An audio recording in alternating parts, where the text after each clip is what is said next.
This episode of Register Radio is an encore. From the National Catholic Register, this is Register Radio, bringing light and clarity to the news and topics that affect your life. God loves you, but did you know He also respects you? How do I convert people who hate the church? These are only a few of the recent video blogs produced by Catholic evangelist Chris Stefanick. Today, the Register's Elisa Murphy talks with Chris Stefanick here on Register Radio. I'm Jeanette DeMello, Editor-in-Chief of the National Catholic Register and your host on Register Radio. Chris is a husband and father of 6, an internationally acclaimed author and speaker, and the founder of RealLifeCatholic.com.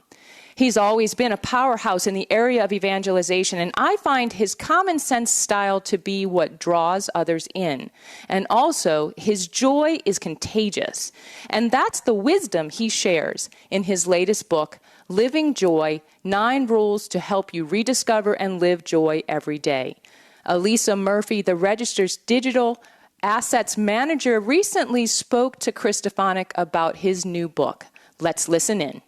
Your book, Living Joy, seems to be so necessary right now, especially given the calamities occurring in our world right now. We've got the situation in Afghanistan, of course, Haiti, that's still pulling up from so much rubble and such catastrophe. Many still coming to terms with the pandemic, as it's affected their livelihood, their families. Some lost loved ones. Some were kept away from those suffering. And your book begins with your own personal story of being inside the ICU when your father had a heart attack. And the peace that overcame you amid that scary situation, you write, the pain was real and we were facing it together, but the joy was realer. And so many think of joy as a feeling, but your book takes us through to true joy. Can you tell us what true joy is, and is there a tie to togetherness? Yeah, the real joy is not based in circumstance. And while it bubbles forth in the realm of feelings, it comes from someplace deeper in the soul, deeper in the gut. It's a reveling in the love of God. It's not from life going perfectly. It's from knowing that you're loved perfectly, even when life is an absolute mess. And yeah, it was the ICU unit was a perfect place to kick off that book. This book came out during the pandemic, so perfect timing for that too. Because talk about circumstances really making life a mess for so many people. I know a priest in Australia got in touch with me recently and said, I have buried far more people from suicide in the past year and a half than from COVID. Yeah. I mean, so many lives have been turned upside down, not only by the virus, but by the difficulty knowing how the heck to respond to the virus, and the livelihoods, the lockdowns, all this stuff. And if anything's under attack, it's our joy, it's our sense of purpose, it is our togetherness, all the things that make life beautiful. But the things that came naturally to us before, it's time to get intentional about those things. It's time to get intentional about that. And it starts with, and this is something that was important to realize before the challenges of the pandemic. It does not come from your circumstances. So many people think I will be happy if, I'll be peaceful when, I'll focus on what matters most in September when life calms down. Did you catch that? It's the month that never comes, September. We never quite get there. No. We have to start doing the things right now, that it takes to be the joyful people that God called us to be in the midst of the chaos in our lives. That's so true. And you mentioned the rise of suicides. I have to say your chapter on silence struck me the most, especially given the rise of suicides and depression. Yeah. So many, even most children and high school students, even college students this past year, stuck to screens, isolated, and not really having your lifeline, so to speak. But you also in your book talk about your own experiencing visiting hermits when you were young. Yeah. What are some of the ways to help us step away and detach? And how can these moments be a roadmap to our own interior life? So the first thing, all these rules, I go through 9 rules in the book, and they're all pretty simple. That doesn't mean they're easy. They're actually really hard. But how to implement them is also simple. Again, not easy. But a lot of these things come down to realizing that you need them. We go through life on autopilot, and things like our silence are robbed from us. And we need We need the soil of silence for a joyful life. Because without silence, there's no room for, well, frankly, living out the other rules for a joyful life, like gratitude. How can you even notice the things to be grateful for, like friendship? How can you actually form friendship if you're crowding someone with all your noise or you're constantly distracted from them? So we absolutely need silence as a precursor for so many other things that we need to live a life of joy and a life of meaning. But wake up to the fact that silence is being robbed from you. There's only two industries that call the people who consume their products users, and that is people who sell illegal drugs and people who manage the internet.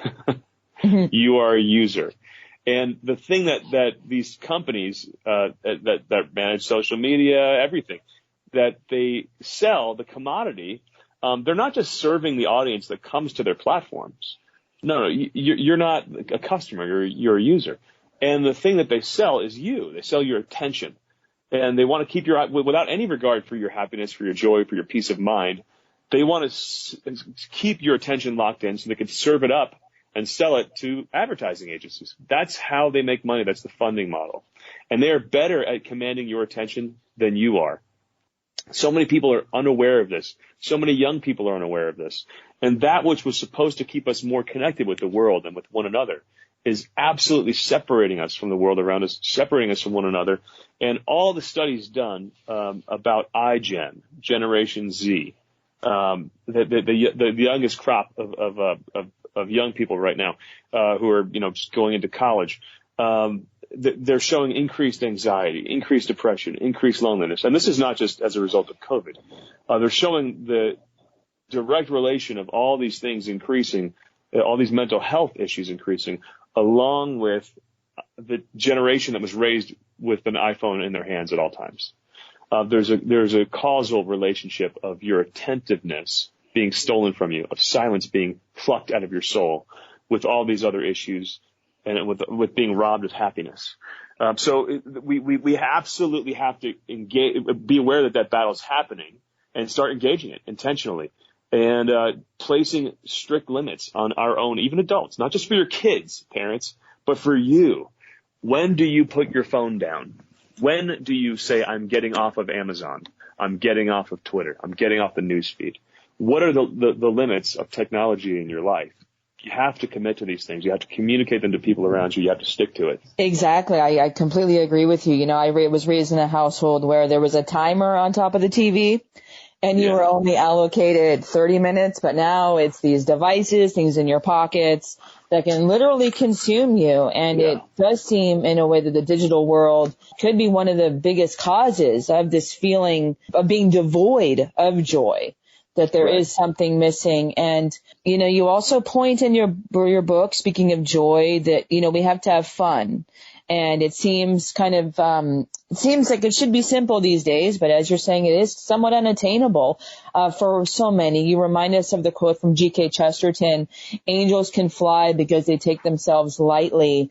Yeah. But I also feel like, perhaps there's a disconnect for some because of the suffering that you see in the world, that sometimes we feel guilty for enjoying ourselves. Can you help us with that? Yeah, and the devil fell because of the weight of gravity, Chesterton also said. There's actually a holy tradition around fun. The Russian Orthodox monks have a tradition called Holy Fools, that the monks, as a way of rejecting the world, do outlandish things that make them look a little crazy, things that are just silly. Or I think of St. Philip Neri, who shaved half his beard when he was invited to a really important dinner party. He was being silly, but he was also saying, don't take me too seriously because I don't take all the world too seriously. When we're devoted to setting aside time to enjoy one another, to enjoy life, to having fun, even when things are going sideways. I mean, think about within marriage, right?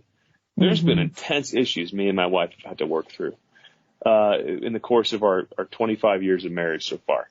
And praise be to Jesus Christ. But, during the midst of those trials, it was so important for us, and we're in a great place right now, but we had this intense time of counseling and dealing with these struggles where we had put it all aside. We said we bracket it. We put it aside. We're going to have dinner together. We're going to look at each other. We're going to laugh together. We're going to enjoy some sushi and sake, just have some fun, or watch a movie together or something like that. That was a way of proclaiming to her, you're more important. We are more important than that which we're going through. Fun puts the world and its trials in its place. It's a proclamation from God. Yes, you got bills to pay. When you come home from work, if you're not burdened, but you have fun with your kids, you preach the gospel to them, that the body's more than clothes. Life is more than food. You preach that message to your kids when you say, my work and our financial needs as a family don't dominate the life that we share together right now. But again, all of these rules come down to, are you intentional about it? Or are you just a passive recipient to your passing moods? That's not how we want to live our lives. That's so beautifully and so eloquently put, Chris. And I'm glad you brought up bracketing, because I had that as part of the questions here. Not, it's not March Madness, but a completely different type of bracketing that I think is a very good way to engage, especially with your family, and really put down in tangible terms what joy you have in your life. And you do mention in your book also engaging our bodies in this battle for joy, reminding us that we aren't just spiritual, we are metaphysical. And, we also think of the need for smiling, using our bodies to protect and feel. But this has been somewhat lacking in this mass world we've now been encountering. But why must we also include our bodies in this endeavor for living joy? Yeah, God made us body, soul composite, right? And all the science backs up what theologians have been saying for a very long time, that we need to not overlook as Christians as we strive to follow the Lord and live out who He made us. They've discovered that a smile activates the reward center mechanisms of the brain as effectively for many people as receiving a $25,000 check. Wow. Isn't that amazing? They discovered that there's a Harvard study done that showed that for many people who suffer from depression, aggressive workouts on a regular basis are as effective as medication. Now, I'm not saying that's going to work for everybody, nor am I saying there's any problem with medication. But there's something to pay attention to in that study. My own wife experienced very intense seasonal affective disorder and got very depressed every winter until she started working out through the winter. And it's incredible. She didn't need any meds the year she was working out all winter.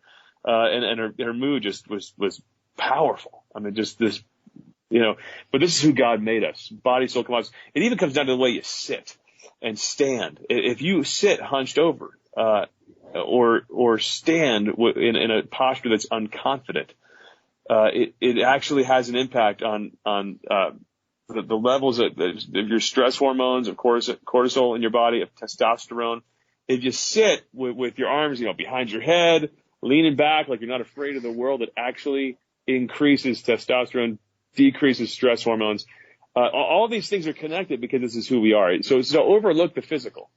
Sometimes I love in the sacred scripture when the Lord made someone rise from the dead and He cut through the commotion He just caused by resurrecting someone with a phrase like this: get them something to eat.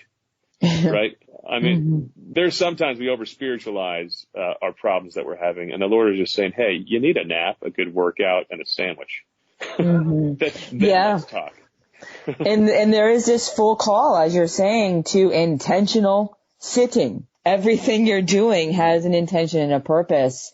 It's just really very thoughtful. Rule 6 in your book, making friends. You bring up this beautiful, mutually symbiotic relationship I just loved in Haiti between the elderly and children at an orphanage. I think this really pertains to not only living joy, but discovering joy, as you call us to go deeper in our relationships with others.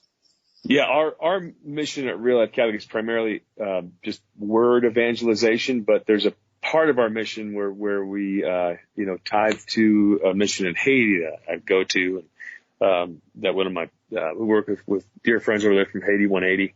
But they started a home for the dying because there was people dying in the hillsides, and they literally would just die alone. So they bring them to this home to die in comfortably, hospice, and there's an orphanage that's their primary mission that they run. The kids in the orphanage started playing with the people in the hospice, and the people in the hospice stopped dying. So it became an old age home. That's beautiful. Yeah, there's an incredible health impact of interaction with other people. of friendship.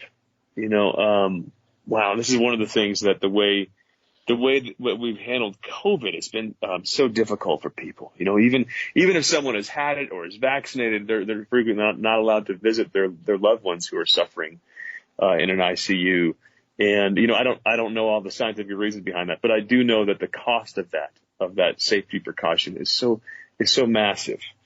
To not be able to hold hands with somebody when you're in the midst of suffering. I mean, there's massive health impact of all that stuff. They found that loneliness is more dangerous for your health than smoking 15 cigarettes a day. Yeah. Wow. So there's a Harvard study done over the course of 80 years, one of the longest studies ever done. And they wanted to find out what sets people up in their old age for thriving, for health, for happiness. And they were doing everything from measuring the cranium to measuring cholesterol. Overwhelmingly, the number one thing they found was relationships that were healthy, that were thriving, that were deep, that were supportive. That's not just romantic relationships, but friendships, community. There's a health impact and there's a spiritual impact. I mean, this is something our Lord called us to be intentional about. Not just hanging out, but doing what he did, having intimacy with friends that and are known by an intimate group. Peter, James, John, constantly pulled away with him. Had to have intimate sharing. So we need to do this for our health. We need to do it for spiritual renewal. I get together once a month with 3 other guys, and we just spiritually check in. And it's simple. I mean, sometimes we might use a program, and there's lots of programs out there to help you. But if it doesn't boil down to questions like, how are you? What's going on in your life? How can I pray for you? I mean, we could have study groups, but that's not actual community. Mm-hmm. Just as we're now going into fall and we're heading into winter, and we are, it seems, in another situation of another wave of COVID. I was just thinking as you were talking about convalescent homes and nursing homes, and I right now have a toddler who was born in 2019. So just when she was about 1, when I thought I'd be going to mommy and me classes, everything was shut down. There was really nothing. But one thing I always remember doing as a child, and I really wanted to embrace with my own daughter, was going to convalescent homes, going to nursing homes as a kid. And visiting them. We'd bake cookies and take them to everyone and hold their hand, especially ones that don't have family or don't see anybody. Mm-hmm. It just seems like such a loss that, I just pray that we're not at that level come this winter, because I do agree with you that human touch and intimacy is so needed, especially for the most vulnerable. And Rule 8 in your book, you talk about serving, giving of oneself. And in the chapter, you remind us of Blessed Chiara Badano. Can you tell us about her? And in so much pain, she was moved to service with all that she had. It actually reminded me of Mother Angelica here at EWTN. Yeah, amen. But let me rewind for 1 second. I mean, for the record, I know neither of us is against reasonable precautions when it comes to things like COVID. But when we don't measure the cost of our precaution, and we don't take that into account and try to weigh that against the risk-benefit ratio, we get into trouble. And again, there's a spectrum of people doing everything from what looks like reasonable precautions to, again, my poor friends in Australia, where it's like they haven't had a mass since June and they're locking down the entire country again because they want literally 0 COVID cases. Wow. And I mean, that to overlook the fact that, hey, that could have a cost that might actually be worse than COVID. Let's talk about that. But when you say let's talk about that, you're instantly pigeonholed into, well, you're a radical conservative conspiracy theorist. What? What is going on in the world? Can we talk about this? This is important to talk about. There's a cost to locking people down. So anyway, where were we? Sorry for the tangent. I just love your take on Rule 8, Blessed Chiara Badano. I might be butchering her name there. No, Chiara Badano, I love this kid. So she grew up in Italy, had everything going for her. Boys loved her, loved to rock climb, loved to play tennis. And one day she's rock climbing. I'm sorry, when she was playing tennis, she got an excruciating pain in her shoulder. She dropped her tennis racket and got some tests done that showed she had a rare form of bone cancer. And she said, I'm young, I'm a fighter, I'm going to make it. But as CAT scan showed over time, no, you're not. Her constant prayer was, Jesus, if this is what you want, this is what I want. And if you Google pictures of this kid, you will see pictures of her in the hospital. Chiara, it's Italian for Claire. It's spelled Chiara, right? Chiara, Badano. And her hair would fall out. She'd hold it up in the air and say, for you, Lord. She'd walk around counseling depressed patients in the hospital. and people would tell her to rest. I'll have time to rest later. This one cardinal of the church visited her. He said, the light in your eyes is amazing. Where does it come from? She said, I try to love Jesus as much as I can. Her last words were, goodbye, be happy because I am. Wow. And what you look at you really, if you're listening right now, Google her right now. Look at the picture of her on her deathbed. This beaming light from her face. It's an amazing grace. And, it's a witness to the real joy of having the Spirit. She also said, I have nothing left, but I have my heart. And with that, I can love. She had nothing in her life that circumstantially would make her super happy. She was losing everything she dreamt of being. She wanted to be a flight attendant. She wanted to get married. She wanted to have kids. All these dreams that a young person has, they were all going away. She wasn't going to get any of it, but she gave. And she had a mission that continued even when she couldn't walk anymore, to continue to love. She's the first blessed of Generation X, first to be declared blessed. That's the step right under becoming a canonized saint. And what a perfect generation to have our first blessed model, such a thing. That in the me generation, she said others. She's part of the others generation of saints. That's beautiful. I know. I was so moved, really. And because you think of Blessed Carlo Acutis for the millennials, but to know about Blessed Chiara was just so poignant. Chris, I don't want to take too much of your time here, but you do have a Rule 9 that I think was just a great fitting way to culminate this whole journey into joy, framing your mind on faith. Call us to consider St. Paul's frame of mind.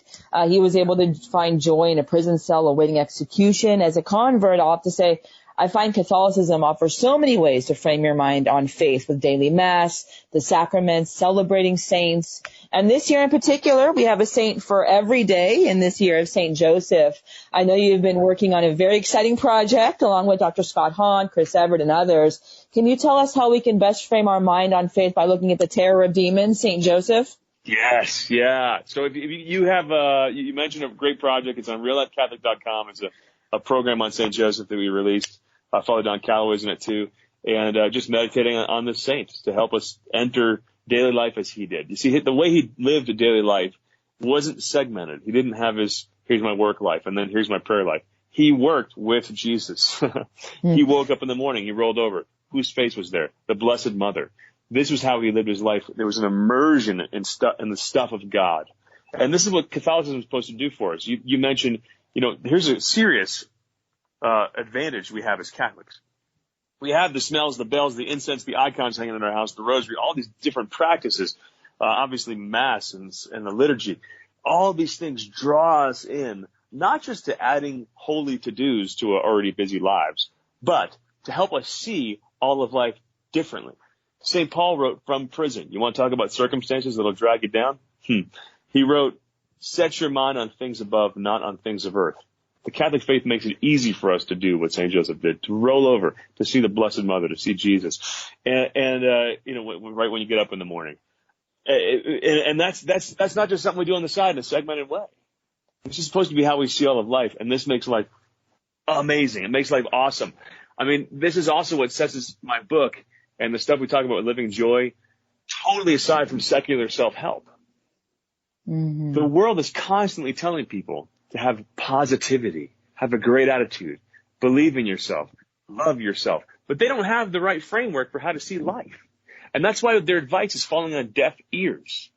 We have never told young people more frequently to believe in yourself. But from a secular worldview, where there's no God, no purpose, where you are a lump of self-aware molecules and your destiny is nothing, or maybe there's some vague sense of the universe looking out for you and you'll go back into the universe. What does that even mean? Mm-hmm. This is not a cause for hope, for gratitude, for joy. It's not something I'd want to go into silence if that's the only reality. I mean, every rule in my book for Living Joy is dependent on this one, that we have an actually compelling reason to rejoice. And that's when we look at our lives through the eyes of faith, through the vantage point of the things of God. And then you re-examine your daily circumstance in light of that vantage point, that your life isn't a story written by a pain in your marriage, by divorce, by cancer, by abuse, by your loss of your job, by COVID, by any of these things. Those are all reduced to pages in a bigger story, which is the love story of God, a God who created you out of love, redeemed you on the cross, and calls you to eternal glory. Because this is the story we're living in. This is the best news ever. That is the best anchor to take. I agree with you, Chris. You say in your last chapter, we give everything to purchase love because we crave the joy love promises. Chris, your book is such a beautiful read and such a poignant take for today's world. Thank you so much for your time today. We hope to have you back soon. You can learn more about Living Joy and about Chris Stefanick by visiting reallifecatholic.com. Chris, again, thank you so much for your time, and we hope to have you back soon. God bless you and your family and all your important work. God love you. To follow more of Chris Stefanick, go to reallifecatholic.com or go to ncregister.com and search Chris Stefanick. And of course, for more news, analysis, and commentary, check out the National Catholic Register online or sign up for our daily email at ncregister.com. Thanks for listening here on Register Radio. For Jeff Burson, our producer, and myself, Jeanette DeMello, until next week, God bless you. For more information about the National Catholic Register and about Register Radio, go to ncregister.com. Podcasts of Register Radio are posted on ncregister.com and on EWTN.com. Join us next week at this time for Register Radio on the EWTN Global Catholic Radio Network.